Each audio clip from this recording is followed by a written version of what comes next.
I'm opposed to materialism because no one really knows what matter is. No one has ever really seen matter. So what matter really effectively functions as is it's this ill-defined category people use to distinguish a thing from a drawing of a thing. Whereas I would say, no, the form of you on my screen is different from the form of you in real life. Things are only forms. There's no such thing as shapeless matter. So if somebody could make a perfect mathematical model of me so that all features of me are perfectly inscribed in this mathematical model, nothing about me is missing, I would say that's actually impossible. Anytime you translate a thing from one place to another, say from a thing to a theory about the thing, you're changing the form. You're not just extracting a form from matter and bringing that form into the mind. So there's no translation without information loss.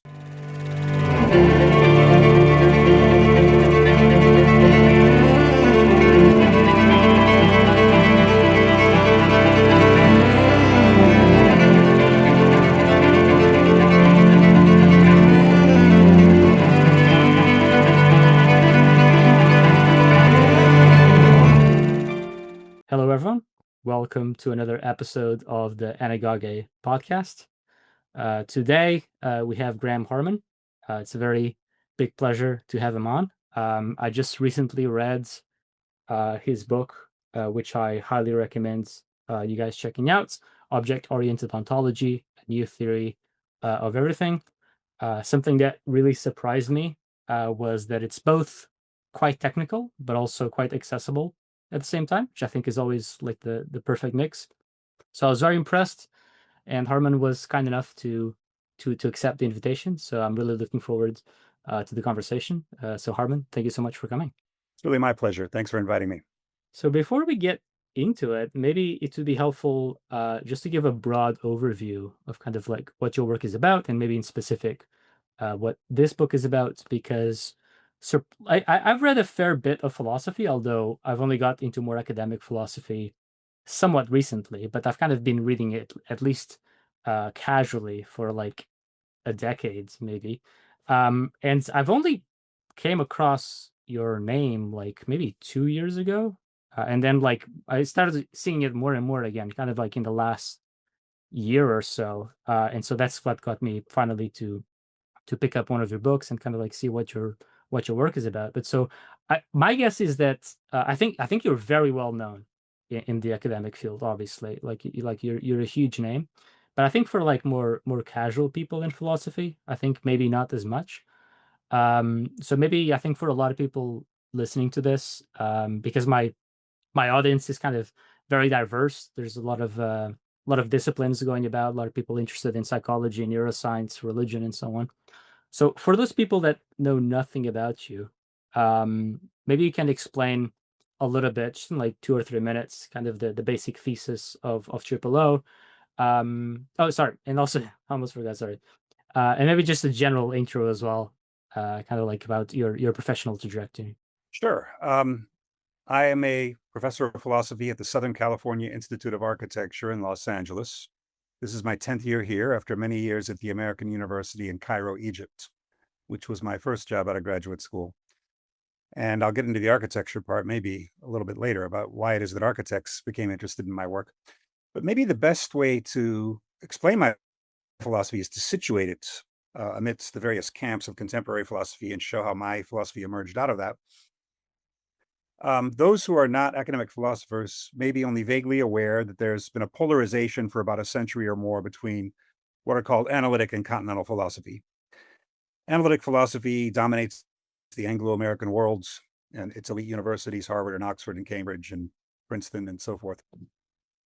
Continental philosophy refers to a heavily French and German influence, and in the United States is fairly marginalized. You find it mostly at Catholic universities simply because it's linked to the tradition in a way that the Catholic Church appreciates, and or a few small state universities, Memphis, Stony Brook, a few of these. But phenomenology is perhaps the major current in what's called continental philosophy. Phenomenology began in 1900 in the work of Edmund Husserl, a mathematician turned philosopher.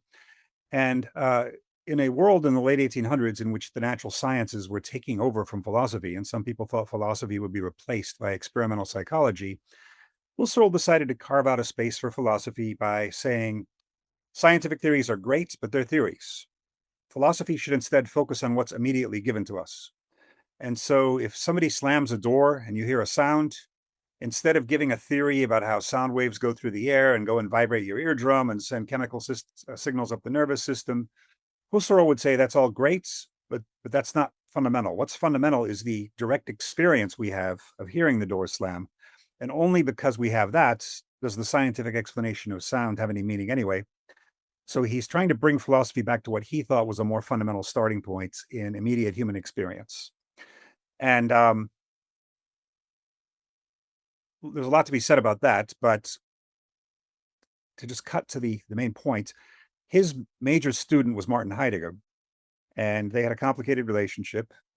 And Heidegger's primary critique of Husserl is that, for the most part, things are not given to us in experience. For the most part, in experience, things are hidden from us. Most things are taken for granted.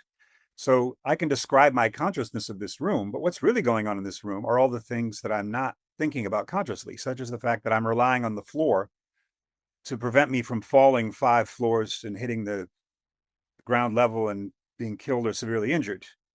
Or the fact that there's breathable oxygen in this room so that I'm not coughing or having an asthma attack or something like that. It's because I am taking these things for granted. The fact that you and I can speak with each other without significant halting and requests for clarification shows that we both understand English grammar as a kind of background to our more explicit concerns. And so for Heidegger, he's got a famous passage in his masterwork, Being in Time, from 1927, called The Tool Analysis, where he talks about, for the most part, we don't notice things until something goes wrong. So if you're using a hammer, you're probably not thinking of the hammer unless it breaks or unless it's too heavy or giving you a blister. You're probably thinking instead about what you're building with the hammer, whether it's a particular room or a house or what you're going to do with the house once you're done with it. So that's Heidegger's fundamental innovation over Husserl. Now, that's often interpreted by readers of Heidegger to mean that Heidegger says practice comes before theory, that there's a kind of pragmatic background that's primary compared to theoretical conscious awareness. The first thing Tripolo did to move beyond that, in my opinion, is to say that no, neither theory nor practice exhaust the things themselves. Both of them are simply human ways of dealing with the world. And yes, one may be conscious, one may be unconscious, but it doesn't matter because any form of human relation to the world is going to oversimplify the world. Consider the fact that dogs can smell things that we can't smell in the world. Mosquitoes can smell blood from 9, 10 miles away. So there are lots of different animals even that can detect things that humans aren't capable of detecting because we have a limited physical apparatus. So I tried to shift the focus from the difference between human theory and human practice to the difference between human anything and reality itself. And that's not entirely unprecedented because Immanuel Kant, the major modern philosopher did his major work in the 1780s, but still contemporary by philosophy terms, by philosophy standards. Immanuel Kant talked about a thing in itself that's beyond any possible human access to it. The step that Tripolo, Object-Oriented Ontology, makes beyond that is to say, no, it's not just that humans can't get the thing in itself because it's too deep for our conscious awareness, too deep for our mental faculties. It's that objects cannot fully reach each other as well. So when fire burns cotton, to use an example from medieval Islamic philosophy, when fire burns cotton, the fire is not coming into contact with all the features of the cotton. The fire always withdraws from the cotton and vice versa, to use Heidegger's term. So objects are mysterious to each other. And I'm not saying objects are conscious. I'm just saying that objects don't fully interact with each other because fire is not capable of dealing with the smell or the color or the price of the cotton in the way that humans are. So those are some of the basic steps. Now, I'll add one more ingredient to the mix, which is that a lot of philosophies, analytic philosophy, dominating in the Anglo-American world, is an example of this. A lot of philosophy is what I would call literalism. It sees itself as a form of knowledge. And there are only 2 kinds of knowledge. I've thought about this for many years. If somebody asks you what something is, you can either tell them what it's made of or tell them what it does. Those are really the only 2 kinds of knowledge. So if I hold up an object and you ask me what it is, I can either tell you the parts that it's made of, so I'm reducing it downward, or I can tell you what it's useful for, which means reducing it upward to the effect it has on other things. And that's great. We need knowledge to survive, but both forms of knowledge turn your attention away from the thing itself towards something else, either its parts or its environmental effects. And we need a discourse, and this is what philosophy is, in my opinion, that talks about the thing itself. Now, you can't really do that because built into Triple O is this idea of withdrawal, that you never gain direct access to anything. So some people claim that that means we have nothing to say at all. It's just a form of negative theology because we're just telling you what I'm just telling you what my iPhone is not, instead of giving you knowledge about what it is. But in defense of that, I would say a couple of things. I would say that there are large areas of the map of human cognition that are not forms of knowledge, but that are still important forms of cognition. One leading example of that is aesthetics. You can have an aesthetic appreciation for artworks, but if you're, say, encountering a painting by Picasso, it's not a very good understanding to say what the pigments were that he used and what the canvas was. And it's also not very useful to say Picasso's painting makes me feel sad, because it's not just about the emotional effect it has on you. It's about something in the painting itself that may take multiple encounters and actually many years of appreciation to fully understand a painting. Over time, you can develop your taste. So aesthetics is one example. Another example, however, is philosophy, which analytic philosophy wants to think of as a form of knowledge, but it's not. The word in Greek, etymologically, philosophia, means love of wisdom. It doesn't mean wisdom. And Socrates in Plato's dialogues never really reaches a final definition of anything. All the dialogues are failures in that sense. Socrates always says the only thing he knows is that he knows nothing, that he's never been anyone's teacher. And these are not just ironic gestures. They point to the fact that philosophy is a form of cognition that isn't really the same thing as knowledge. So these are just two examples of forms of cognition that are important, that are not knowledge. Another would be rhetoric. And in the last 400 years, the scientific era, rhetoric has been reduced to the status of mere rhetoric, a tool for manipulating people. And so it's viewed as an evil force in the world by many rationalistically inclined people. But that's not how the ancients saw it. The ancients took rhetoric with utmost seriousness. And Aristotle defined rhetoric as dealing with the enthymeme. And the enthymeme refers to a statement that's not in your mind, but it's in your heart. So the example he gives is, if someone in ancient Greek is making a speech and saying, this man here has been crowned 3 times with laurel, well, that's meaningless to us, but to an ancient Greek person, they knew that that meant he's won the Olympics 3 times. That was the prize, a laurel crown. And it's a lot more effective to hint in that way sometimes, and to say this man has been crowned 3 times with laurel, rather than saying, and you know what that means? That means he's won the Olympics 3 times. That's an insult to your audience.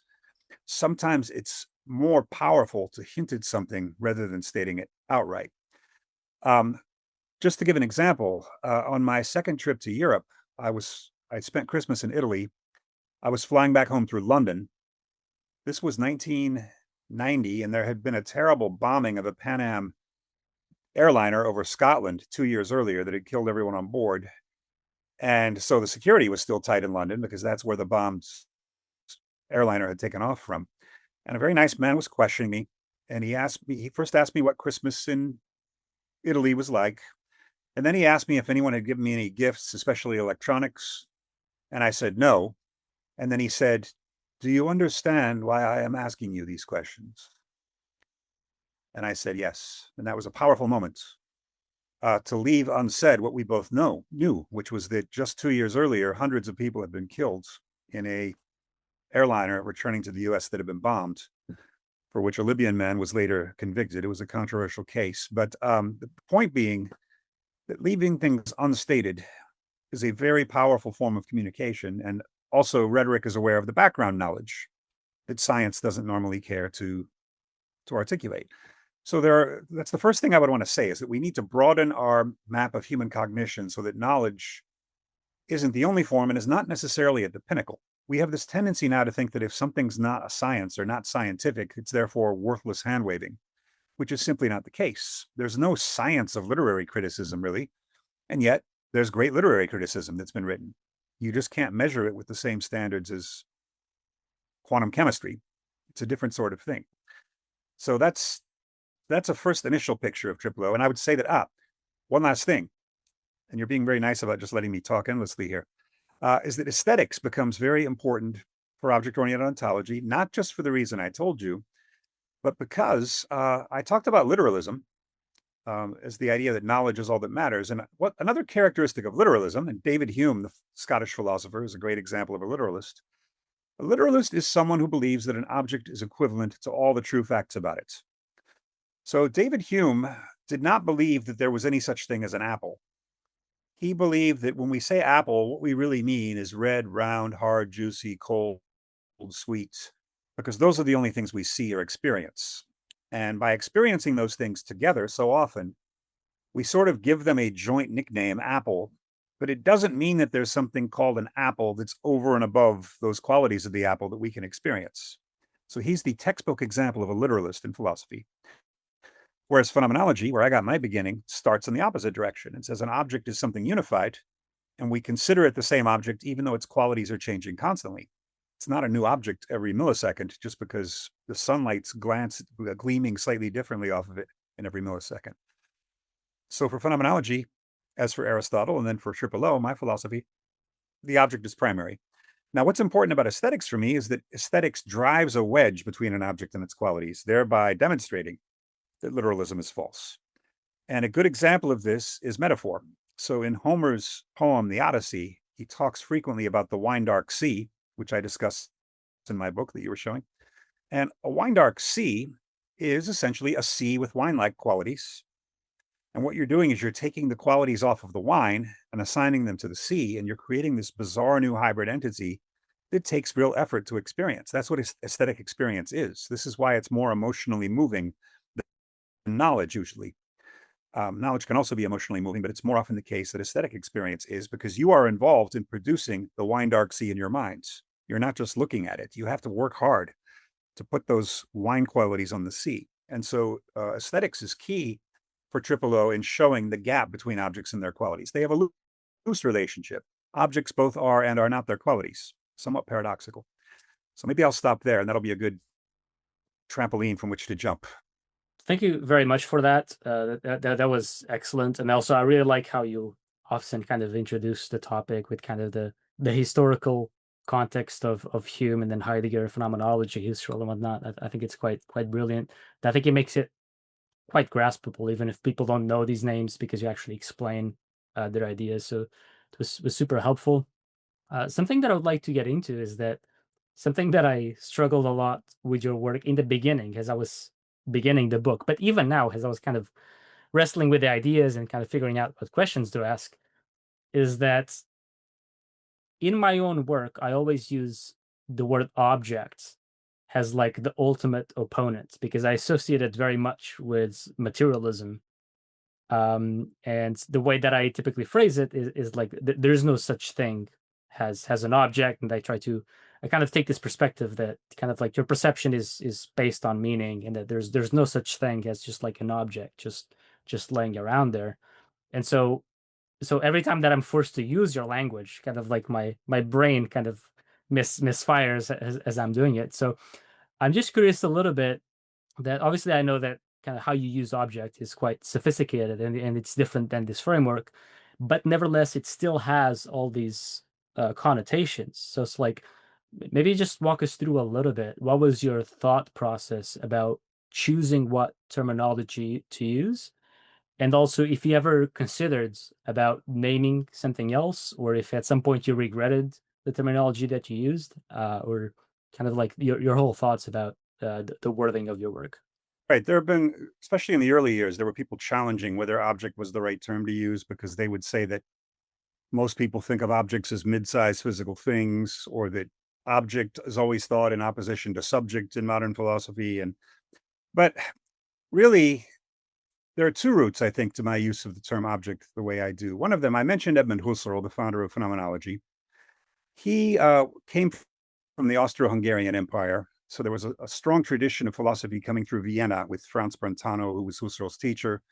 And then he had a number of other important students, such as Twardowski and Meinong, who also talked about objects in the way that I do. And they all thought of objects as basically anything the mind can think about, whether it's real or imaginary. So those theories of objects are trying to be somewhat universal. It's not entirely universal, though, because they were still thinking of objects in terms of objects as something that can be present to the human mind. Whereas when I talk about objects, I'm talking about any unified thing. Even if no human is around, two objects can smack into each other and affect each other. And so that's one root of my use of the term object. And then more recently, I've been remembering that my favorite author for my first year or two of graduate school was actually, well, Heidegger was always in the background for me, but Jean Baudrillard was my favorite discovery of early graduate school. I took a class that covered him with Alfonso Lingus, my late mentor. And Baudrillard, of course, has some wonderful passages about how it's time to turn from the subject back to the object. Even though he's thought of as the philosopher of simulation, nothing is real, everything is a simulacrum. He's really one of the great theorists of objects in one sense, because he uses that term explicitly in that sense. But really what it goes back to the old tradition of substance philosophy, which is out of fashion now, that started with Aristotle, where primary substances are individual things. Plato thought that the ultimate reality were the forms, which are universals that can be participated in by many different things. Aristotle famously criticized this and said that no, individual things are what the world consists of. Now, his tradition goes through St. Thomas Aquinas and Leibniz. There's a very long and illustrious tradition of Aristotelian philosophers, and I'm happy to be tied to that, as well as to phenomenology. The main difference is that for Aristotle's tradition, there's a big difference between natural and artificial substances. So in Leibniz, for example, only things that exist by nature can count as substances. And for him, that means God created them at the beginning of time, even if they didn't appear for a while. So Leibniz, for instance, wouldn't consider a machine to be a real substance, or wouldn't consider an airplane or a corporation or a university or a city to be real substances, whereas I do. I don't think it matters whether a thing is real or artificial. I don't think the fact that humans made something contaminates it so that it's ontologically insignificant compared to nature. I think the computer I'm using for this conversation is just as real an object as a dog, regardless of their different causal origins. So those are some of the factors feeding into my use of the term object. There was another part to your question. Oh, materialism. I'm opposed to materialism because no one really knows what matter is. No one has ever really seen matter. So what matter really effectively functions as is it's this ill-defined category people use to distinguish a thing from a drawing of a thing or a thing from a photograph of a thing. So that, well, I'm seeing an image of you on the screen, but it's not the same as the real material you, which is made of atoms. That's an oversimplified version of the materialist standpoint. Whereas I would say, no, the form of you on my screen is different from the form of you in real life. Things are only forms. There's no such thing as shapeless matter. Everything that exists has a certain structure, a certain form. And any image of a thing is going to have a different form. It's not just that it's lacking in matter, but the form is the same. So if somebody could make a perfect mathematical model of me so that all features of me are perfectly inscribed in this mathematical model, nothing about me is missing, I would say that's actually impossible. Such a person would say, yes, this mathematical model of Harman is the same as Harman, except Harman is in matter. And I would say we have no idea what that means. No one has ever seen this matter. Yes, there's carbon, hydrogen, and oxygen in an organic being like me, but those aren't just matter. Those are form. Carbon, hydrogen, and oxygen have definite structure to them. And you're never going to get to a lowest level where you simply have pure matter, prime matter, which is what Aristotle believed. And another difference between me and him is I don't think there is such a thing. I think there are only forms. And so anytime you translate a thing from one place to another, say from a thing to a theory about the thing, or a person to a picture of that person, you're changing the form. You're not just extracting a form from matter and bringing that form into the mind. You're actually translating the form. So there's no translation without information loss, in other words. That's why I'm not a materialist. I don't think there's some magical thing called matter that's a receptacle for forms. Awesome. Yeah, that was very well put, and it's good that you brought up Aristotle as well. I think that helps a fair bit.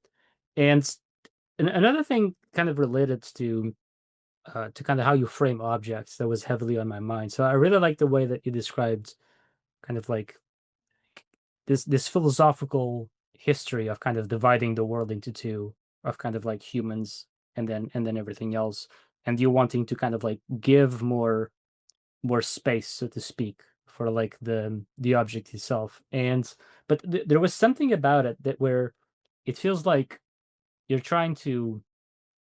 I'm not sure if you use this word directly. Maybe I'm just like putting my own interpretation of it, but maybe there's a hint where there's kind of like a respect for the object. And to me, like maybe I'm kind of overreading it, but to me, this kind of talk is tied to the notion of sacredness, and the notion of sacredness um, can apply to objects as well. So it's like they're sacred objects, right? And it's like you need to there's a reverence towards it. And to some degree, we can think of that as precisely giving space to the object itself, right? Like it's not that just a person is sacred, but I don't know, a cross might be sacred, a statue might be sacred, right? So they're pure objects. However, that kind of sacredness is still connected to like a system of meaning that is inherently at the human level. So, like for example, something that I think is a good example of this is kind of like how Kant saw the moral duties of animals. So it's kind of like he said we should kind of be kind to animals, but it's not because they have rights. It's just that it's because of the human being, right? So it's even though you have the respect for this non-human thing, it's ultimately about human values anyway, if you push it like all the way to the end. And so I'm just curious of like how, like when you try to give space to the object, do you view it purely in like ontological terms, and that's all there is to it, like you're just doing metaphysics, or is there some sense where there's kind of like some level of this sacredness or morality of some way that might connect, because some people do that because then they tie it to like environmentalism and things like that. So I'm just wondering like how you view these things. Interesting. I think Kant generally has a tendency to center the human too much. And this is probably the biggest difference between object-oriented ontology and Kant. And speaking of respect, of course, I have great respect for Kant, one of the 3 or 4 giants of the history of philosophy. But I do think this is a problem inherent in his philosophy, this idea that we are so restricted to the human realm that everything we talk about outside of the human is a kind of projection of ourselves. And I don't think this is the case. I think if you hear a crying kitten outside your door, you're probably going to open the door and give it some milk or something. You're going to assume its mother died. And that's not just because you're projecting your human values onto it. Yes, of course, I'm a human, and most other animals would have not the ability and maybe not even the interest of feeding this starving kitten, although some would. You see strange cases of animals taking care of the young of others. But what's calling me to action in that case is something in the kitten itself, the helplessness of the kitten. And of course, we're less likely to feel pity for a cockroach or something that's less similar to us. But at least in some cases, we have an ethical awareness of the plight of certain animals, that at least the ones that display a range of emotions that we can identify with. Some people have great ethical solidarity with plants. I remember Julia Butterfly Hill, who scaled a tree back in the 1990s and stayed up there for 2 or 3 years to prevent it from being cut down. And she finally reached a settlement with the logging company that if she came down, they would agree not to cut it, and they didn't. And that was a moving episode. And so I think people do have a strong ethical capability to do that. And then my aforementioned late mentor Alfonso Lingus wrote a wonderful book called The Imperative that took exception with Kant's ethics on precisely this point. Lingus was trying to claim that even inanimate objects claim our ethical respect for reasons that aren't just projection. And he was even talking about things like if you have a really expensive piece of gourmet chocolate that costs a lot of money, you know that there's a right way to eat it. It's a right occasion on which to eat it. If you just start wolfing it down with Doritos and a Pepsi, there's something ethically obscene about that. Yeah, so I was just gonna say that that's exactly the right example, because maybe I misframed the question slightly by bringing Kant and animals, because the way that I was kind of framing him was that he thought the animals were kind of like objects in some sense, in the way that we're kind of speaking, though, and even though it's not fully true, but it was more about the distinction. But I think an object in like the traditional sense, where a cat isn't an object, that it's an animal, I think it points more to what I was talking about. And the chocolate example is quite good. It's exactly what I mean. Because, for example, that right way of eating the chocolate, or for example, another example that came to mind that kind of strips away, because the issue with animals is that we say, okay, it's not outside, it's outside the human being, but we're still kind of lump it to some degree with a human being because it's kind of like consciousness driven, right? It's kind of like there's sentience of some kind, there's suffering of some kind. But for example, if there's, I don't know, some kind of special, I don't know, rock arrangement that looks just very pretty on a mountain, and I just go there and I just kick it, I just crumble the entire thing, right? It's kind of like a similar example to the chocolate, right? It's just an object, and that feels wrong. But I'm trying to understand from your perspective, where is that wrongness coming from? Because it wouldn't be wrong, it probably wouldn't be wrong to a complete alien that had a complete structure of their cognition where their value system was maybe completely different. So that's what I'm trying to grapple at, which is like that violation of the object, which we're trying to say, oh, the object has value on its own right, but it's still us that are projecting that on the object, right? Well, only in the sense that we're humans and we're always going to be humans. It doesn't mean that everything we do is a projection. It doesn't mean that we can't respond to things outside us and be corrected by things outside of us. So I can think of cases where you might, let's say you had to kick down that rock formation to save a baby or something. I think most of us would probably do that up to, there might be cases where even that is hard for us to do. But I think give an example like in the 1990s when the Taliban first took over Afghanistan and blew up those wonderful Buddha sculptures, how aesthetically repulsed I was by that, even though they can justify that by their very puritanical version of Islam. There was something just heinous about it. And I still feel that way about it. Just there's something aesthetically wrong about that. And it's not wrong just because people spent a lot of labor hours sculpting those Buddhas. There's an aesthetic outrage there because something wonderful in the world has been destroyed irreparably. And I think sometimes these days we get a bit pious about the superiority of the human to all other factors. I remember Clement Greenberg, the formalist art critic in the United States, who's been wildly out of fashion since the 60s, maybe is slightly coming back now. He was often accused of being an aesthete who placed artworks higher than human needs. And then he reacted against that, I think, overly so. So, for instance, he said once that even the greatest artwork isn't worth one human life. And I started thinking about that, and I don't think that's true. I think if a French firefighter sacrificed his life to save hundreds of masterpieces in the Louvre, we wouldn't say, "What an idiot!"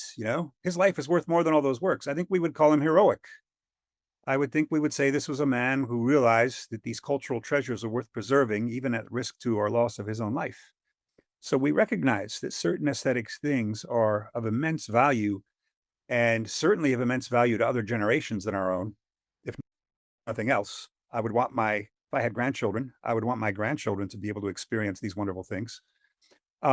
If we worry about species going extinct, I think that's part of it. It's not just that. This is going to sound like the opposite of what I wanted to say, but it's not just that we're worried about the species going extinct. It's that we want to preserve an aesthetic value going onward into the future, not necessarily just for humans, but I wouldn't want to live in a world where there were no more zebras, right? It just would seem like an impoverished world. Interestingly, H.P. Lovecraft, the horror writer, in his letters, he was one of the great correspondents of all time. He wrote these massively long letters. He was a lonely, solitary person. And I read these letters quite a bit, and he makes a great case for why we should be happy about mortality there, the best I've ever heard. And that reason is that as you age, the world gets further and further away from what it was in the prime of your youth, and it becomes less and less a world in which you're interested in living. And I notice this, I'm 57 now, and as I get older, the world makes less and less sense to me. Things seem to speed up. The American political stability that I took for granted is now a smoldering ruin. I don't know what's going to happen next in this country in a bad sense.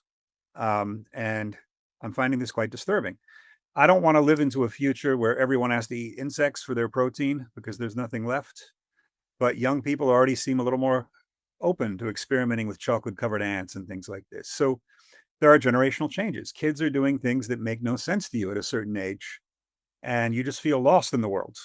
And this happens to entire cultures as well. Entire cultures disappear for a while when the world goes in a direction different from them. This Ortega y Gasset, the great Spanish philosopher, said that this happened to Spain for several centuries, and that this is why Spain isolated itself from the rest of Europe. The modern world had changed into something that the Spanish soul somehow wasn't comfortable with. And I think this may happen to the United States next. The United States, which dominated a century or two of the modern worlds, we're now moving into a world where that is probably not going to be the case. We may have a Chinese period or something. And so it's going to become confusing for the American soul, perhaps. So anyway, that's just a side note about how Lovecraft was defending mortality. But I don't want to get away from your main question, which is about respect for the objects. But yes, my approach here is mainly Lingusian, that we do have respect for objects. Interestingly, Lingus said that this isn't just true in an ethical sense, this is also true in a perceptual sense. So he was interested in Levinas's ethics, which is about respect for the other, but he was also interested in Merleau-Ponty's theory of perception. And Merleau-Ponty, of course, is very attentive to the body. And he will notice things like your head is almost never perfectly upright, and yet we correct our perception in such a way that things, quote unquote, look upright. It's a kind of imperative that we correct things to look the way we know they should look or are supposed to look. That's not quite ethical, but there's also an imperative involved there. I'm not sure anyone before Lingus saw that. And so there's an interesting sense of the imperative governing many different parts of existence. And we find this in some animals. I wouldn't want to go so far as to say crystals organize themselves according to an imperative. I'm not a panpsychist like that, but it probably goes a lot further down in nature than we think. Yeah, awesome. Thank you. That was very interesting. And yeah, there's a lot to unpack there. That alone could be the rest of the podcast. But something else that I wanted to get into it, which I think is quite fundamental to kind of like how everything ties together, which makes me a little bit afraid that maybe I haven't quite fully grasped kind of the core of your system, which is when you say about how objects relate to each other, like outside human beings. Like I struggle with that quite a lot. Like I can kind of see how that's technically true, but a lot of times when I'm thinking about it, sometimes I step back of it and I'm like, but how is that helpful? Because like I understand how like objects are infinite, like in the Kantian sense. Like to me that seems quite natural. But then to me that seems mostly relevant as a human concern because of two possible approaches. Either because you recognize the limitations of the human being in relationship to the real, and you just think, okay, now there's an unstoppable bridge that I can't surpass, or because I can get closer to the real, has some kind of like, I don't know, Platonic ascension or whatever. But none of that applies to the object. So like, even though I can see how, I don't know, like a rock, if it interacts with some other objects, it's limited on what they experience, but what's left over of that experience, like when I think about it, it's like that has no meaning. Like to me, almost the meaning of that of that which is hidden has meaning precisely in a human context where you can think about it, or you can discover, or you can strive towards it. Otherwise it just feels like a basic fact of the universe where everything always interacts with something else in a limited manner. So like, am I missing something here? No, not at all. I think the root of the problem is we are still moderns. And here I'm going to borrow on another one of my teachers, the late Bruno Latour, who wrote a wonderful book called We Have Never Been Modern that all of your listeners should read. It's a nice short book that summarizes Latour's whole philosophy.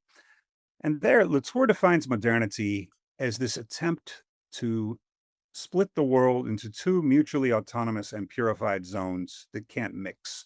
First, human thought. Second, everything else.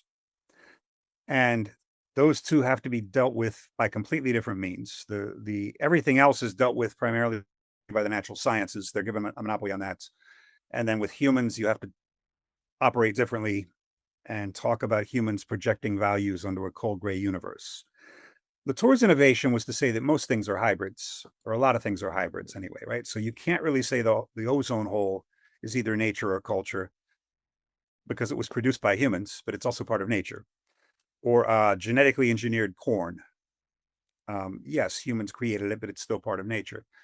And one of the drawbacks of this modern standpoint is that we think that somehow we have more direct access to the human world than we do the natural worlds. And actually, we don't. So someone could say, yes, I don't really know what it's like for fire to burn cotton, but I know what it's like for a human to see cotton. Well, in a certain sense, yes. But I also don't know what it's like for you to see cotton as well as I know what it's like for me to see cotton. As two different humans. But then even further, I don't really know what it's like for me to see cotton. This is the contribution of psychoanalysis. Psychoanalysis, I think, is what really taught us that we don't have direct access to our own thoughts, right? Our especially in Lacan's version of psychoanalysis. In all versions of psychoanalysis, there's an unconscious that we can't get at directly. In Lacan's version of psychoanalysis, our self-knowledge is mediated through others, through language. And so it's not the case that I have any more direct access to my own perception of cotton than I do with fire burning cotton, whereas Kant assumes that we do. Kant would say, I can't talk about fire burning cotton. I can only talk about the human perception of fire burning cotton. And I say that's false. I say we can speculate about what it's like for fire to burn cotton, just as I can speculate about what it's like for me to perceive cotton. I'm never going to have a direct handle on that either, even if it's a little closer than I do of cotton in itself. There's always going to be something lacking in our own self-conception. As Lacan put it about Descartes, Descartes says, I think, therefore I am. Descartes has this wonderfully paradoxical critique that the I that thinks and the I that am are two different I's. Because the I that's thinking is always in the act of thinking, but the I that it's thinking about, the I that am, in Descartes' sense, is the thing that's thought about and is therefore not the same as the thing that's thinking. There's always a gap between the two selves. And Lacan links this to the mirror stage, the fact that the infant learns to recognize itself in the mirror between 6 and 18 months. And that leads to this split subject, where on the one hand, I am this little infant who can't control my own excretion and eating, and I'm crying all the time. And then on the other hand, I see this wonderful me that's this beautiful image in a mirror. This is the original narcissistic moment. But those two eyes are different, even though I try to identify them, and it leads to all kinds of psychological complexities. You look a little puzzled, so maybe I'll try to more directly apply this to your question. The general assumption is that natural science can tell us everything about non-human objects that there is to be told. Great. Natural sciences are awesome. I'm not here to criticize them today. I'm just here to say that they don't exhaust human cognition. There is also a metaphysical discourse possible about inanimate objects interacting with each other. Because what does scientific discourse about inanimate objects do? It gives us mathematical equations that govern the behavior of objects in space-time, which means it gives us the purely relational properties of things. Bertrand Russell even said this. Bertrand Russell, one of the great admirers of science among the philosophers, a pillar of analytic philosophy, early 20th century British philosopher. And even Russell said, the sciences give us the relational properties of things. Well, how do we get at the non-relational properties of things? Since we're humans, to know something means to relate to it. So you have to find this sort of indirect discourse that paradoxically relates to things without really relating to them. And there are different ways to do this. In metaphor, it's easy to see. I already gave that example. How would you do it in the sciences? Well, this tends to happen in the sciences at moments of what Thomas Kuhn calls paradigm shifts, moments of rapid and sudden creative discontinuity in the history of science. So consider the shift from Newton's theory of gravity, which ruled for 200 and some years, to Einstein's theory of gravity, which was widely accepted from 1919 with Eddington's observations of the eclipse. Well, there's some big differences between those two theories. One of the differences is that for Newton, even though he didn't believe it, in his theory, gravity happens at infinite speed. For Einstein, gravity can only happen at the speed of light. That's the maximum speed for anything. Okay, that's interesting. For Newton, gravity attracts things in a flat space-time that are containers that are empty that remain unchanged. Whereas for Einstein, objects themselves bend space and time and distort it. And so these are very fundamental differences. So there's obviously a great discontinuity in the history of science from Newton's theory to Einstein's theory. And then the other thing Kuhn points out that isn't talked about as much is that a paradigm is never completely understood either. So pretty much all working gravitational theorists today are working in Einstein's paradigm, not in Newton's. There may be a few people who think you can modify Newton's a little and still make it work, but if you poll all these Einsteinian relativity theorists today, they're not all going to completely agree about what's an essential part of Einstein's paradigm and what's not. So you cannot reduce Einstein's theory to any specific list of prescriptions or theories or even practical techniques. Yes, there are some that people generally agree about, the ones I just gave, the bending of space-time and the fact that gravity can only happen at light speed. But ultimately, a paradigm is not literal. It's deeper than any particular thing you can say about it. And this is what keeps the search for deeper meaning in science going. The fact that no one is ever really sure what all the implications of Einstein are, and we know he's probably wrong because his gravitational theory is incompatible with quantum theory in certain ways, and people are searching for quantum gravity to try to unify those. But even science itself has these areas of shadow that are not literal. So, and then of course you've got black holes, which we know a fair amount about, but you can't see inside them. You can't know exactly what's going on inside them, but you can still indirectly talk about them. And so the fact that you can't speak literally about a thing, such as the interaction of fire and cotton, is not an argument that all you have left is empty hand waving, because there are all kinds of things in science that we don't see directly, that we make inferences about, and that we know those inferences are provisional. Because 20th century philosophy of science, one of the great innovations of that century is the realization through Popper and others that scientific theories change. They're not necessarily cumulative, that sometimes science will change its direction completely. It will sometimes appear to go backwards towards a traditional theory. As Kuhn said, in some ways, Einstein's closer to Aristotle than he was to Newton. So the history of science, just like the history of anything, doesn't move in a straight line forward, and it doesn't move cumulatively. There are unexpected reverses. I say all of that to argue that I think Kant is wrong to claim that we can't say anything about the interaction of inanimate objects. We can speak about that just as much as I can speak about my own perception, to which I also don't have direct access. Yes, obviously, I know myself better than I know a cotton ball in certain respects, but that doesn't mean that there's nothing to be said about object-object interactions. And it also, importantly, doesn't mean I'm saying that fire and cotton have souls, that panpsychism is true, because we're talking here about finitude. Kant basically showed that we're finite. That's Heidegger's term for Kant's discovery. The fact that humans are finite. Humans are trapped in a human mind, and therefore we perceive things according to space and time, and according to cause and effect, and according to the other 11 categories of the understanding that Kant came up with. And so we're never going to get out of a human mind, but that doesn't mean that we can only talk about human stuff. So those are two different registers that I think are often confused when people object to triple O. Yes, I'm a human, and not only am I a human, I'm a specific human with very specific biases that go beyond the 12 categories of the understanding. I was an American born in the 20th century, white male, and so forth, and all of these things give me certain biases that shape how I see the world. And now I'm 57 years old, which give me the biases of a middle-aged person. You know, young people tend to be politically fierier. They want to change everything and overthrow everything. When you get to middle age, that's less appealing for various reasons. You just want things to kind of more remain the same, and maybe some reforms here and there. It's just the part of life that you're in. You're not as interested in seeing radical upheaval and everything. Things seem to be moving too fast already. So these are the sorts of biases that creep in with different genders, nationalities, centuries, periods of life. Young people spend most of their time thinking about sex, and then at a certain age, you spend most of your time thinking about money. It's weird. But that's a dividing line that happens somewhere in life.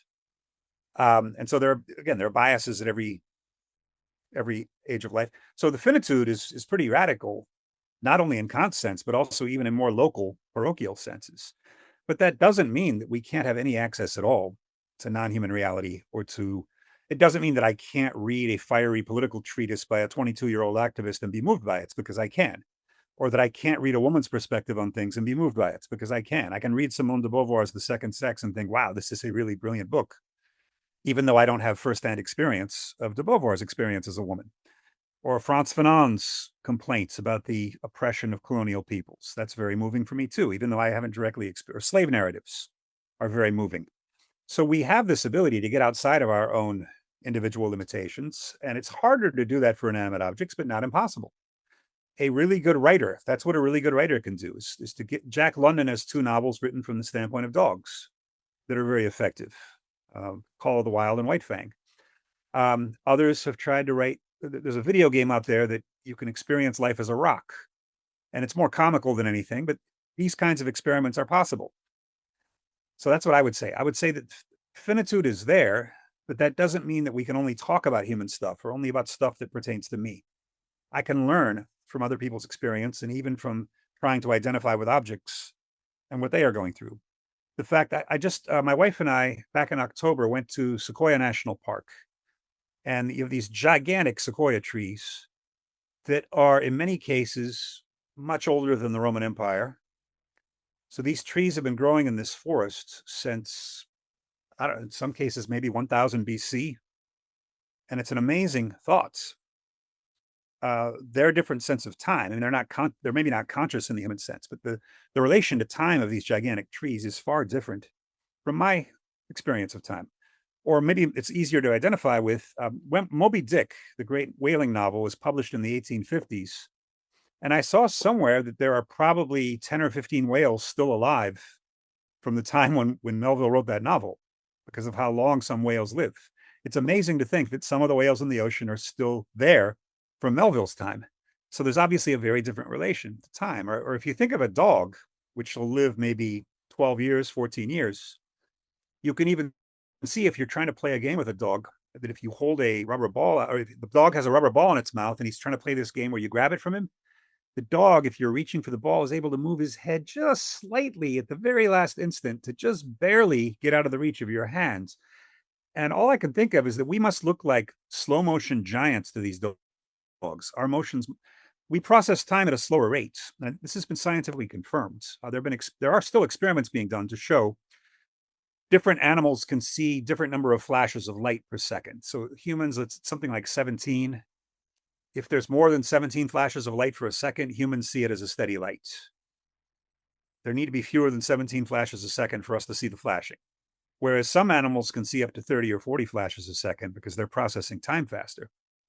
So there's an objective chemical way in which our brains process time that is different for different animals. So anyway, yes, I'm fully accepting finitude, but I'm not accepting all the consequences that some people see as following from that. I think we can speculate about non-human objects just as we can speculate about ourselves, because that's what we're doing. All we're doing about ourselves is speculating.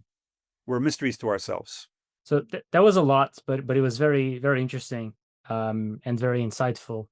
And there's a lot to pick up from there. But something in particular that was curious to me that I would like to explore a little bit is precisely this ontological kind of distinction of the human. And this is something that is on my mind a lot. And I think to me, I view it almost as the ultimate philosophical question to some degree. Because, for example, when you say that we're not privileged in like knowing ourselves and like knowing the world, to some degree, I'm very sympathetic towards that, especially after when I started reading Heidegger of this elements that I find quite appealing of like not imposing your will on the world to some degree. Like you have to let the world speak out of its own accord and like let reality unfolding without you meddling on it. Although that's also very obviously very talked about in kind of Eastern traditions, but I think Heidegger put it in quite nice terms as well. But then to some degree, like when I think about like for example the Greek tradition where they think about like rationality and intelligibility, like to me that also feels like a very strong argument, which is like because for example you said we can't actually see through like truly see ourselves, like that there's like an opacity that you can't get over. It's like yes, but we're still privileged in some sense of the real by the sense that we can actually um, intellectually apprehend the world. Like the world is intelligible to us in a way that it isn't for a rock. But even compared to like a dog, which is already like almost the pinnacle of intelligence, there's still like a gigantic gulf. Like right, like the dog will never be able to do, even the most basic of math. Well, probably can, but there's definitely a quality there. So I always feel like there's this tension that I feel that I do want to like deprioritize the human because I think that was very problematic historically for a lot of reasons. Some which you sometimes kind of allude to. in your own work, but at the same time, it feels like this tradition isn't inherently like completely wrong-headed. And so when I think about like the 50-50 split, I'm like, yes, that 50-50 split is wrong, but then at the same time, it feels like a completely flat ontology, which you advocate for, like to me seems very intuitive. It's very counterintuitive, sorry. And then I also think back this in relationship to Heidegger, which you pull a lot from, but like even Heidegger, which was already like against the human to some degree, but he's still viewed as human, as the human has the special being, because it's the only being that questions being, right? So like so even for that is not flat. So I'm wondering like how you view this special capability of humans of intelligibility. How does that not force you to create an ontology that's at least uneven to some degree? I should say, first of all, flat ontology, I should explain that term. That's the idea that everything that exists equally exists. It doesn't mean there's no differences between things. It's just a starting point, right? So it's simply object-oriented ontology's way of saying modern philosophy's assumption that there are two kinds of things, humans and everything else, is a talk about counterintuitive. That's very counterintuitive. We're a pretty minor species in a gigantic universe. Now, granted, we have a lot of special abilities that other entities don't seem to have. I'm not maybe going to be quite so quick to say that humans are radically different in kind from everything else. There's, yeah, you mentioned things like mathematical problems, and only humans can play chess as far as we know, unless some chimpanzee has been taught how to do it. But there are also facts like that whales have much bigger brains than we do. We don't know exactly what's going on in those brains. I heard an interesting theory that a lot of the whale brain contains three-dimensional maps of the world's oceans, which is an interesting guess, because we all know that graphics takes up a lot more memory than text on computers. So that would explain the large brain size. Um, so I would want to say that one thing that philosophy has been very bad about historically, Western philosophy specifically, is punctuating all the differences between different kinds of life forms. They tend to repeat the common sense distinction that you got plants, then you got animals, and then you got humans. Aristotle does this, for example. Aristotle says plants can feed themselves, animals can feed themselves and perceive, but only humans can perceive themselves, feed themselves, perceive, and think. Okay, that's not a bad first stab at it, but you'll notice one problem with that is all animals are lumped together into one category, and that includes prokaryotic bacteria all the way up to dolphins. And it seems wildly unrealistic that there's no fundamental difference in kind between things in there. So I think there's probably a number of jumps, and it's not entirely clear to me that humans are the biggest jump. Helmut Plessner, the German philosopher, has made the case that the big jump was actually going from single-celled to multi-celled life. That's really the big jump. And then he thinks there's another big jump from animals without central nervous systems, like jellyfish, to animals with central nervous systems. But why prioritize the jump rather than the final ability of the ability to intelligibly apprehend the world? Like, why does it matter the jump of the lower levels and not simply the, how the depth that you can see into reality? Um, the argument would be that yes, humans seem to be a lot superior even to chimpanzees, our closest living relatives, but really that's nothing compared to the jump from single-celled to multi-celled. So yes, a primitive multi-celled organism obviously is nowhere near a human being or even a chimpanzee, but you might make the case that that's evolutionarily more significant and a much more challenging jump to make, and that the difference between chimp and human is more a matter of degree and isn't as big a jump. But we could talk about that some other time. What I'm trying to say now is I think the jump between humans and other primates might be just one of several. And it might also be that certain animals have incredible, and I think this is true, certain animals have incredible skills that humans don't remotely have. We know that dogs have, what is it, 70 times more nerves in their nose than we do. So they have inhabit a world of smell that we can't even imagine really. And looking at spiders' webs, spiders probably aren't that intellectual, but they um, have remarkable ability to weave these shapes. Incidentally, an experimental result came out from some decades ago where they fed different drugs to spiders to see how much it would mess up their webs. I don't know if you saw this. Yeah, my dissertation has a fair bit of psychedelics on it, so I'm very familiar with the experiment. Your listeners might not know that the drug that messed up spider webs the worst was caffeine. Spiders on caffeine had these horrible, incompetent webs, whereas LSD, they were weird, but they were somewhat aesthetically pleasing. The caffeine was just a mess. So caffeine, it was a plug against caffeine there. But dolphins, crows, just watch crows. The intelligence of crows is being more and more recognized. It's uncanny, some of the stuff they can do. I don't want to sit here and insist that humans are not the best in some sense, but there are certain skills we lack that certain animals have that are intellectual skills.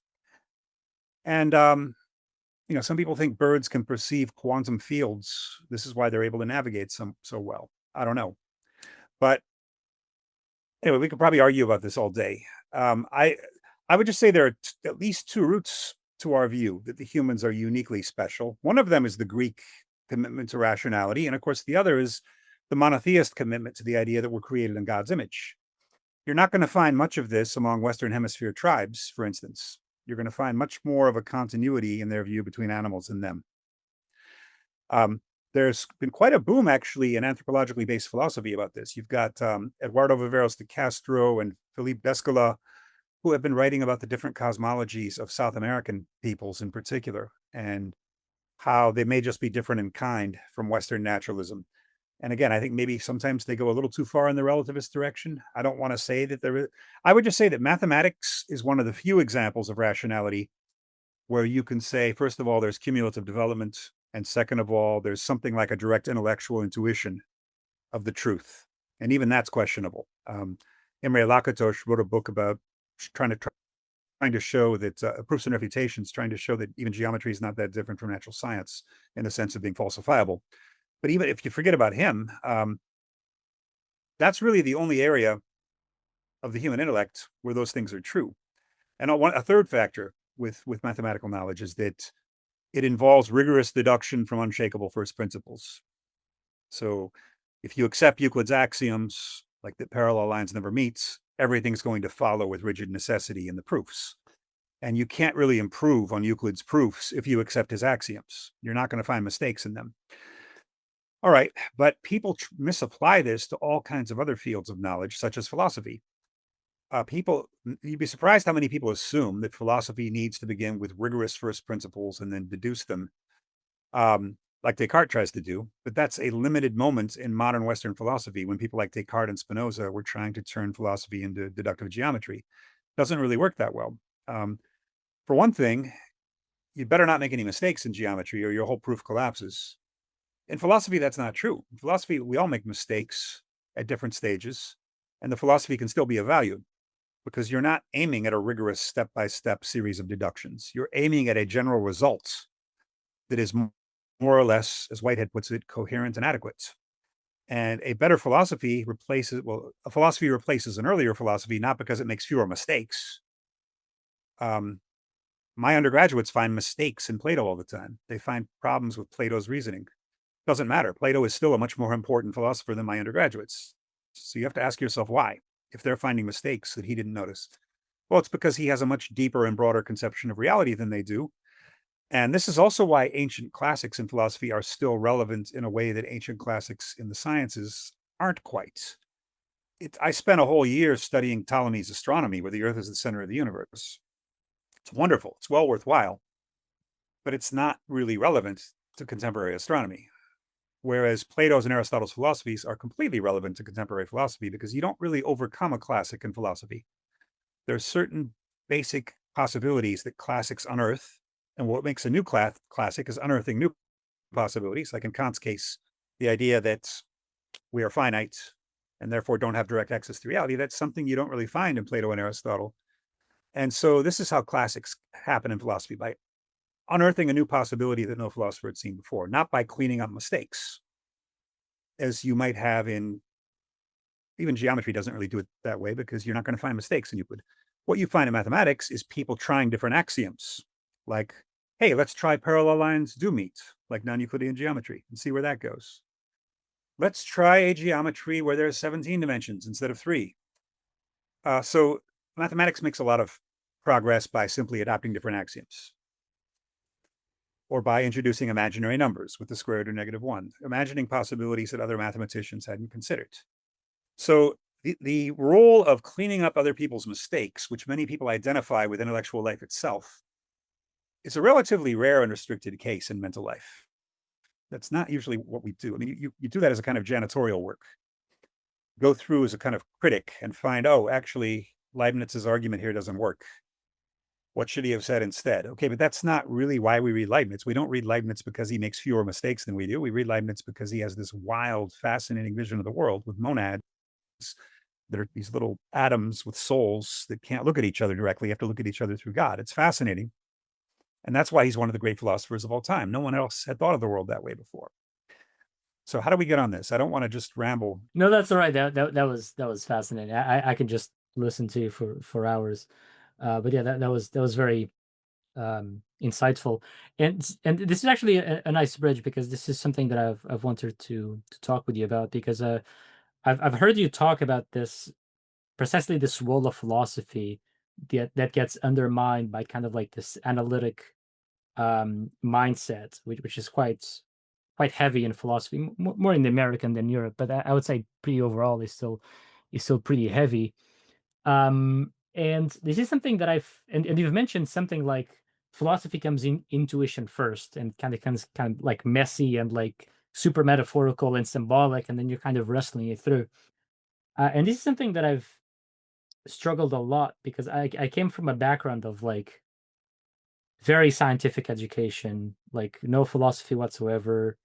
Also, like very much into the new atheism type stuff. And so, like to me, I was just like the most the most rational worldview possible, like rational with quotes, right? And then over time, I kind of realized how short sighted that was for a million different reasons, especially after I started studying philosophy. But after I started getting into religion as well, I also started to think that um, yeah, that not only do I have to expand what I consider possible compared to like a very strict analytic sense, but then also that if I have some intuition that I can't philosophically justify yet, that I have to pursue it. And over many years, I found that to be highly accurate, like many times. Like there'd be intuitions that I would have, and that like I couldn't quite explain why, but then I would like study it philosophically, and then after like 5 years, I'm like, oh, actually now I can tell you why I thought this way. And I found that quite fruitful. Like I wrote an entire book that was kind of like a philosophical memoir, just like kind of going through their experience.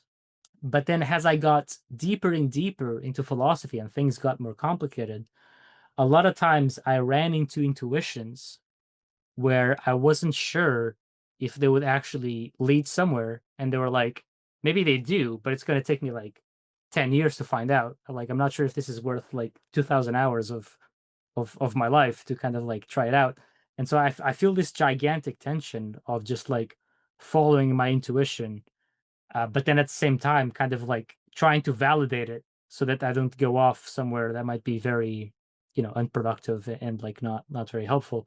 And so I'm curious about how this has reflected in your own work, because you've mentioned that you're very this intuitive person and you don't want to be constrained by the shackles of analytic thinking. Like how do you balance these two things out of following your intuitions, but also kind of like trying to make sure that the path that you're going forward is a correct one? I think in a way, this predicament is inherent in the human condition. Um, if I can just say one thing before I answer your question directly, philosophy has tended to define knowledge as justified true belief. And this goes back to Plato. And the reason they call it justified true belief is they were trying to exclude cases where your belief is true by luck. So let's say someone asks you which way is the road to Larissa, and you don't know, but you take a lucky guess and you tell the person and they happen to get to Larissa. Great, but that was luck. That's not knowledge. And so it had to be justified true belief was the qualification made, that you have to have a reason for saying that. And then a philosopher named Edmund Gettier in the 1960s wrote only one article in his life. It was just a few pages, trying to show that even justified true belief doesn't work. And I would go further than that, and I would say justification and truth are opposite. They work at cross purposes. And here's what I mean by that. Science doesn't give us the truth. And how do we know that? Because science has turned out to be wrong about all kinds of things, right? Newton thought gravity worked at, he didn't believe this, but his theory believed that gravity works at infinite speed. We now know that's false, and maybe that'll be shown to be true later. The point is, the reason we say now that gravity can only happen at the speed of light is that we are justified in saying so. Scientific justification allows us to say this, but it would be very temporally provincial to think that's knowledge, because scientific theories change over the centuries, and they're not necessarily cumulatively changing. I don't think they do. So we have to think of science as working in the element of justification. You're saying things that you are justified in saying, even if in the future it might be wrong. There's no evidence now to say that it's wrong, and therefore. But here's the other thing. Professional scientists also work according to hunches, right? Like, for instance, there's been this incompatibility for more than a century between general relativity and quantum theory. General relativity explains gravity. Quantum theory explains the strong and weak nuclear forces and electromagnetism.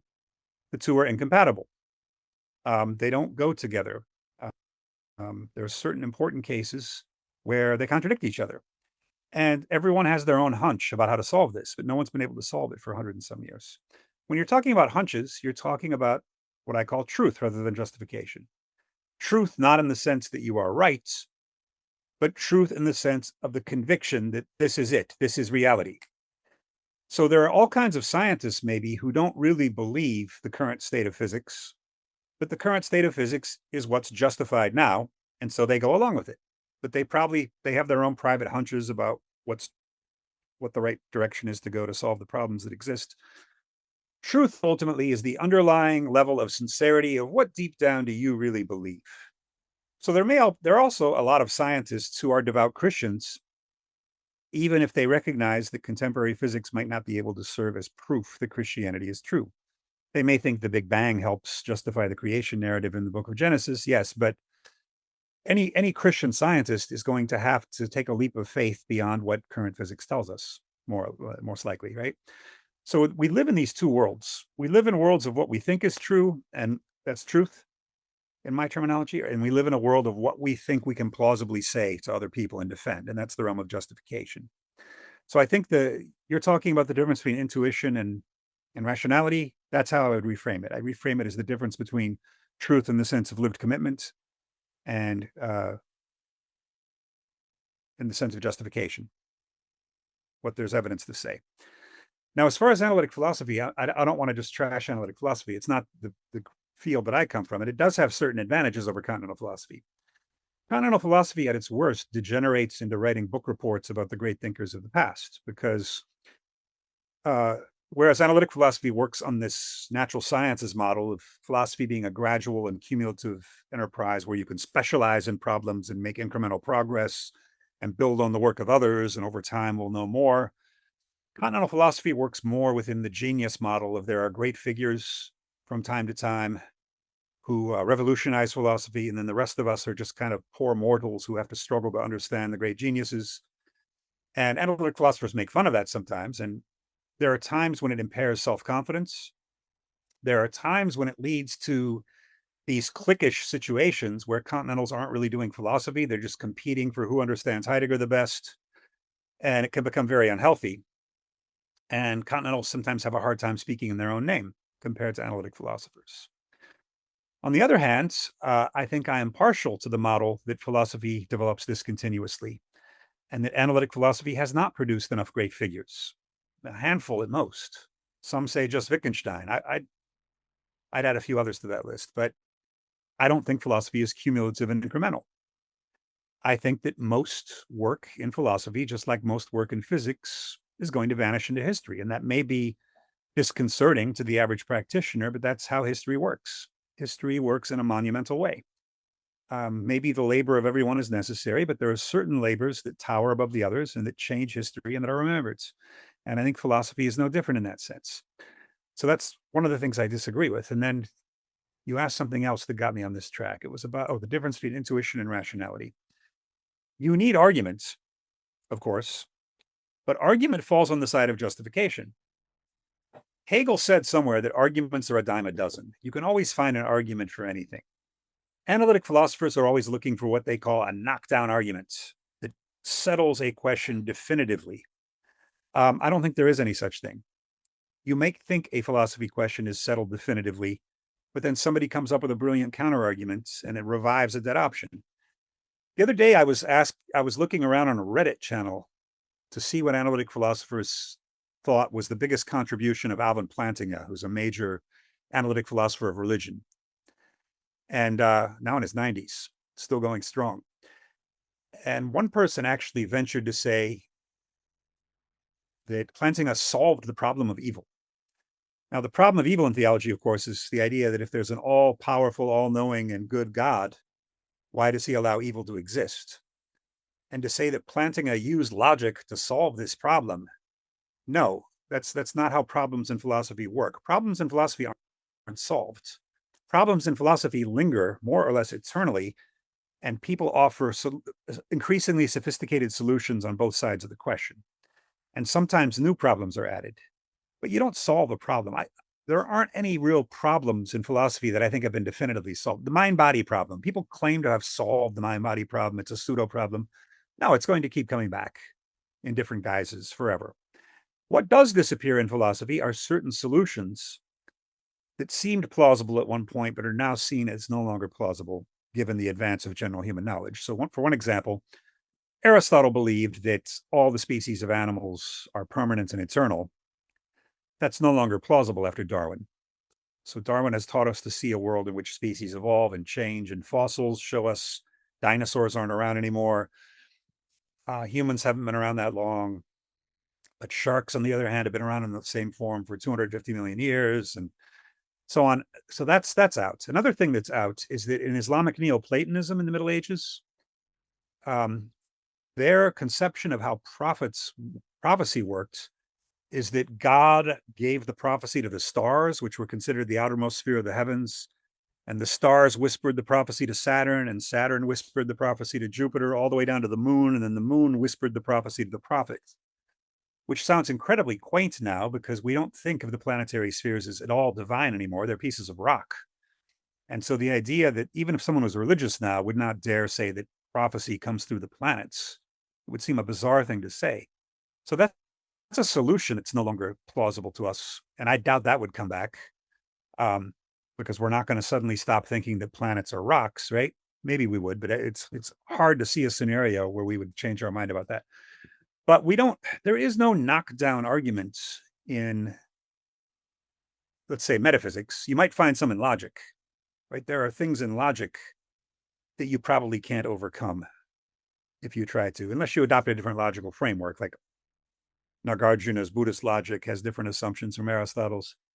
But philosophy is fundamentally different in kind from the sciences. And so I think analytic philosophy is basically wrong-headed to try to mimic the natural sciences and mathematics as its model. And from analytic philosophers, you sometimes hear phrases like scientific philosophy or exact philosophy to describe what they do. And I would say there's no such thing as a scientific philosophy or an exact philosophy. Philosophy is more art than science, and it's inexact.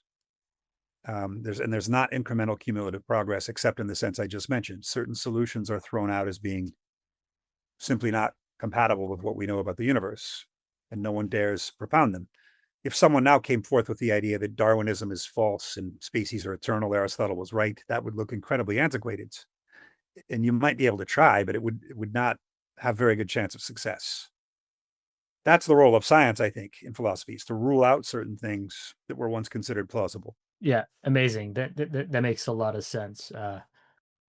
It's funny that I think I would disagree with you a little bit on the planets thing. I think that has kind of like a decent cosmology that can be explored, but I don't want to get sidetracked.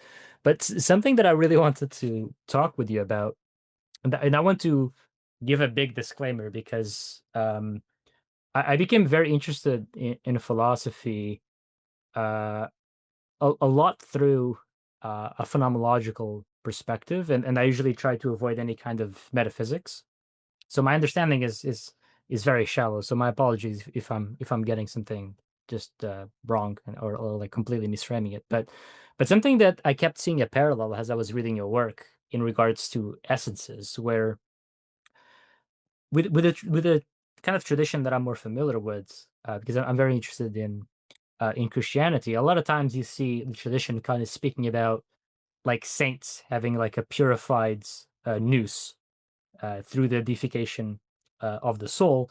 And kind of a lot of times how it's described is that only the saints can truly see. Like they're ascending towards the real, and then once they're fully ascended, then they can see the essence as it truly is, right? And the way that I think about essences is that there's a unity to an object, right? So it's kind of like it's what makes something be what it is, but then that can also apply to groups of objects, can apply to a family, can whatever, right?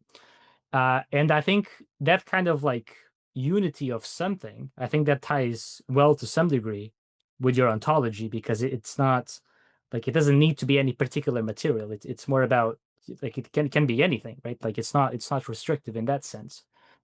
However, um, uh, there's some differences that I'd like to try to understand better, which is, for example, um, because in theology, in this perspective that I just mentioned, what allows kind of that deeper look into the essence is your participation. You're getting closer and closer and closer. So it's kind of the theosis movement. And with you, I think you sometimes speak something like that, if I understood it correctly, with the role of art, where it's kind of like disclosing uh, kind of like the realness of the thing. You can get closer, even if you can't know it fully, if I understood correctly. But yours, like you have all the objects are equal, and in theology, like that's not the case. Like there's a hierarchy. Like we can think about the great chain of being, where it's kind of like that individual object, like once you kind of see its essence, that points to something else, which traditionally I think like points to God. Like everything is ordered towards the one, right? In kind of like Neoplatonic, a Neoplatonic sense. Um, so that's one aspect of it, and then just to finish off is that in your ontology, there's kind of like objects are autonomous, so like they're their own thing, right? Um, but in the theology, they're not, because they're pointing to something else, like I mentioned before. Like there's a virtual hierarchy. But then what I found interesting that I'd like your input on is that has the saints, let's say, ascend through their vision of the nous where they can see the essence. The way that they do that is by removing themselves from perception. So it's kind of like you kind of like kill off the self, and that is what allows you to see the object in its true essence. And the reason why this is interesting to me is because even though I think you wouldn't agree that the object points to nothing vertically, it's still kind of interesting that the way that they see that verticality is by giving space to the object. It's kind of like, actually, I don't know what the object is. I'm gonna remove myself as much as possible. But as I do that, actually I see the object better, and then I see the great chain of being that points to a transcendent meaning, like God acting in history or whatever. So I know this is like super messy, and my apologies if I'm like misinterpreting something, but this is like a topic that I've been struggling a lot in like the past year. So yeah, I would just love to hear your thoughts, even if it's that the thoughts are very stupid. They're not stupid at all. But one difference, of course, that you've hinted at is that I don't think you can see the essence, and this situates me differently from others. I think it's there. I don't think you can ever see it directly. So you said you have a phenomenological background. So let's start with Husserl's view of essence. His view is that every object has an essence, and he thinks that by varying the object mentally or physically and seeing its different aberrations and subtracting from what's inessential, you can eventually arrive at an intuition of the essence of the objects. And this is controversial, but um, I do agree that objects have essences. The problem I have with Husserl's conception of it is that it's basically the old intelligible, sensible distinction, right? He doesn't think the senses can ever give you, like you said with the angels, the senses can't give you the essence of a thing, but he thinks the intellect can. So you can have an intellectual intuition of the essence. So that has Platonic roots, and Husserl was a mathematician originally, and Mathematicians love Plato for obvious reasons. They think you can see the essence of mathematical objects. And so that's where I differ from Husserl on the question of essence. So for me, the essence is something you're always getting at indirectly. Even in the case of aesthetics, you're not having a direct experience of it. And interestingly, some of my critics call triple O a form of mysticism. And they call it that, I think, just because I don't think you can get at the reality itself, which is transcendent. But ironically, I think mystics have more in common with rationalists than with me, because both mystics and rationalists think you can get the answer. They just disagree about the means. So for a rationalist, you're using intellectual means. For a mystic, it involves spiritual procedures of some sort, but that ultimately aren't all that different because they still gain access to the Platonic essence of things. Participation, you mentioned. And you can give a Platonic mathematical explanation of rationalism as well, as somehow getting at the essence of things. Whereas I'm more on Aristotle's side. Aristotle is not as negative about truth as I am, but Aristotle does have a few passages that point in the triple O direction. One of them, he says, is that you can't define an individual thing because definitions use universals and individual things are concrete. So you can't define Socrates. You can define him as a featherless biped who does philosophy in Athens, but there are plenty of other people like that. And even if you get a description that uniquely points to Socrates, there's going to be a lot of other features of Socrates that are never included in your definition. The point being, you can't build a thing out of words. You can't build a thing out of ideas or concepts or even of truths. The concrete thing is always much more complex than anything you can say or know about it. And that includes the essence of the thing. The essence of the thing is infinitely complex, let's say, and you can only get a partial cross-section of it at any point. So also, in postmodern philosophy, there's this crusade against essentialism. Essentialism is a dirty word. It's associated with imperialism and patriarchy and all of these other things. And I see why that happens. That happened because you get lots of statements in the history of thought like the Arab peoples are inherently incapable of democracy and therefore they need a British viceroy to rule them. Or women are inherently psychologically incapable of the competitions of the business world and they're better in the kitchen and raising children. These are the kinds of essentialism that people are pushing back against when they fight essentialism. But that's not a problem with essence. That's a problem with the claim to know the essence. Whereas I'm saying you can't know the essence. So I don't have those problems. I don't know what an Arab person is. I don't know what a woman really is. History has only given us a small taste of what these people can be. Consider the Scandinavians. This is one of my favorite examples. If I ask somebody to describe the Scandinavians now, they'd probably say something like generous social welfare safety net and non-patriarchal society that gives lots of parental care rights to fathers as well as mothers, an open-minded society about sex, all these different things you associate with Scandinavia. But go back 1,000 years and the picture is very different about Scandinavians, right? Rapists and marauders who burn monks and nuns and sack cities and do human sacrifices and have the most inhumane forms of torture for traitors you can imagine. Okay, now does that mean that Scandinavians don't have an essence and it's just historically performative? No.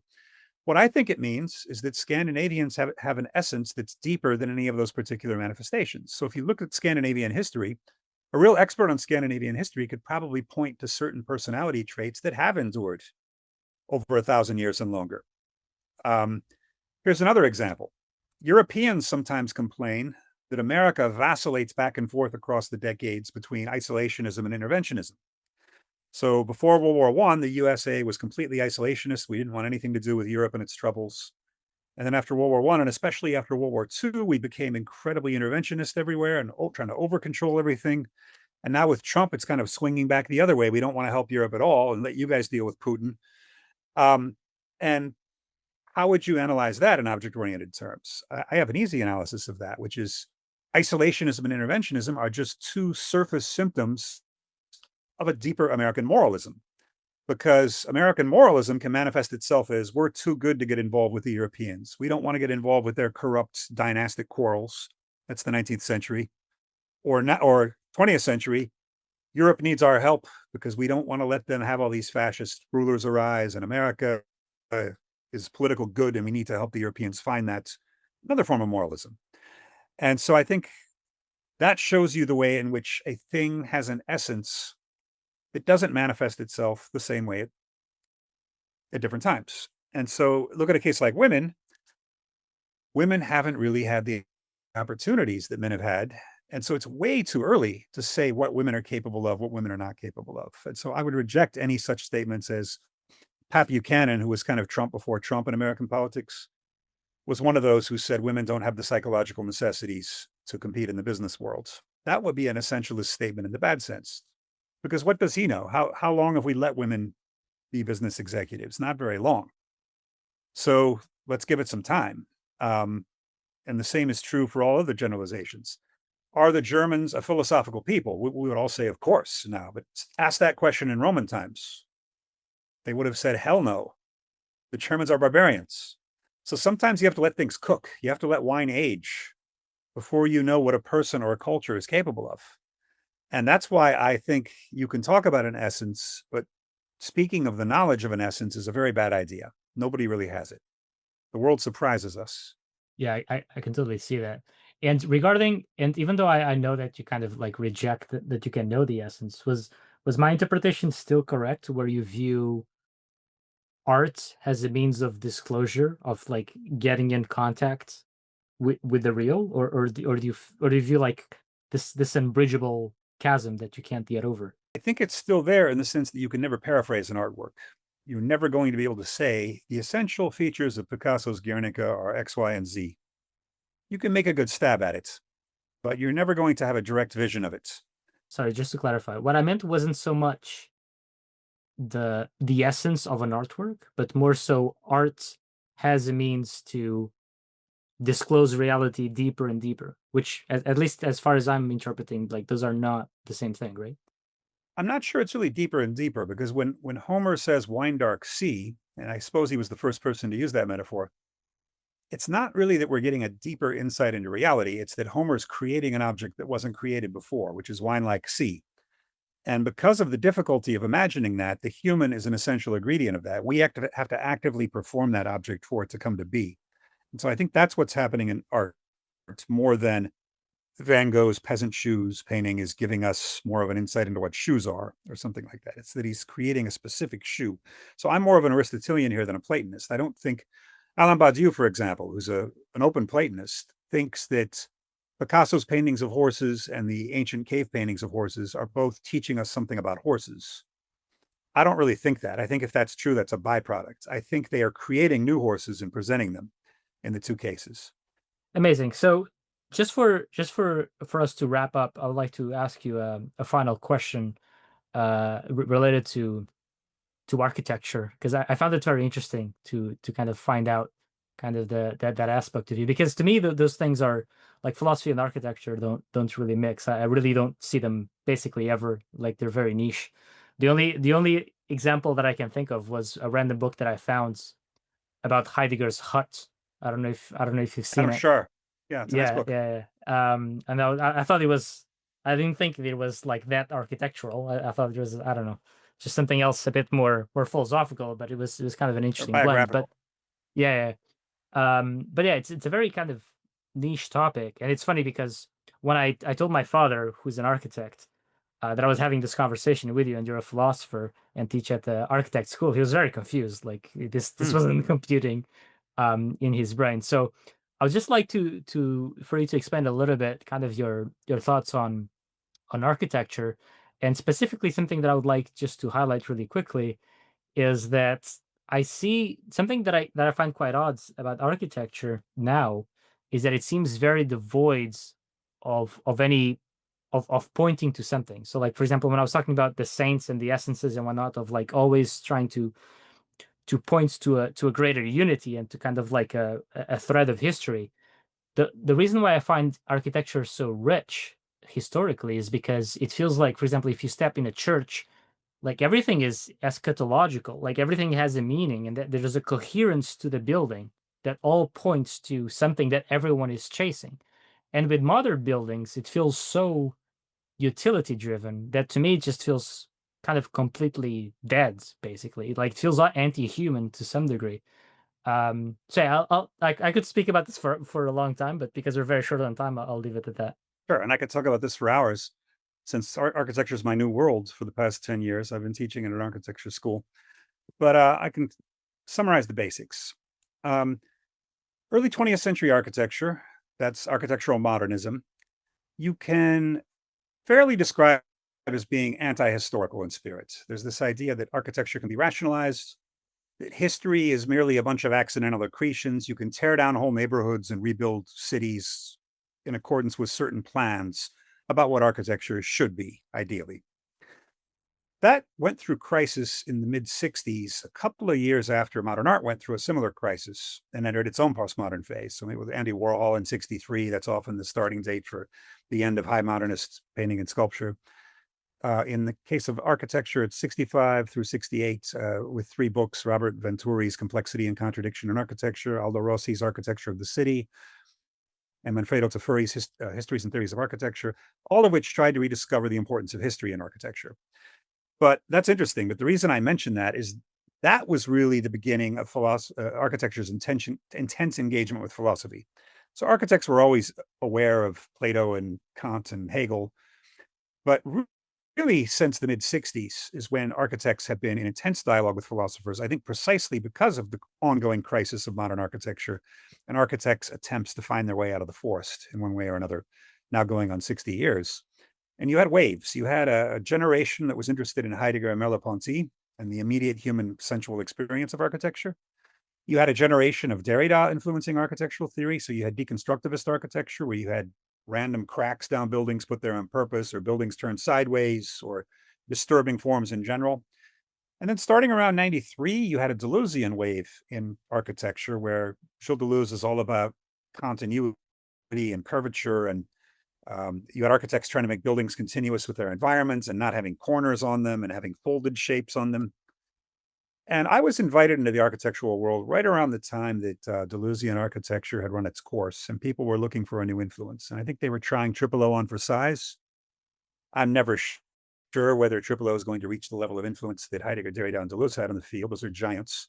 But at least some people have been trying it out. And at some point, my time in architecture will probably run out too, because that's how everything goes in generations. But that's the story of why I've influenced architecture. How has architecture influenced me? And I'm really running out of time. So I'll just give you a quick answer here. If you look at Kant's Critique of Judgments, that's probably the most influential modern work of aesthetics. And I think I agree with Kant that the artwork cannot be reduced to anything conceptual, cannot be reduced to anyone's personal experience of it. There's something self-contained about the art. But then I think Kant adds an incorrect corollary to that, which is that means that the artwork must be separated from the human who experiences it.